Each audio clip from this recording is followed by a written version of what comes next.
So hormonal acne is characterized by this kind of lower facial, 1/3 of the lower face, very deep cystic nodules.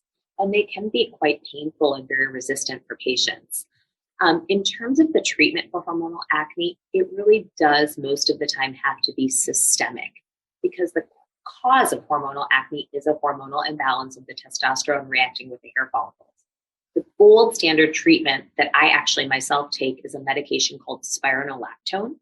Spironolactone at much higher doses is used for blood pressure management, but at the doses used for hormonal acne help regulate testosterone in the hair follicles, and it helps make those hair follicles not be as sensitive to the testosterone.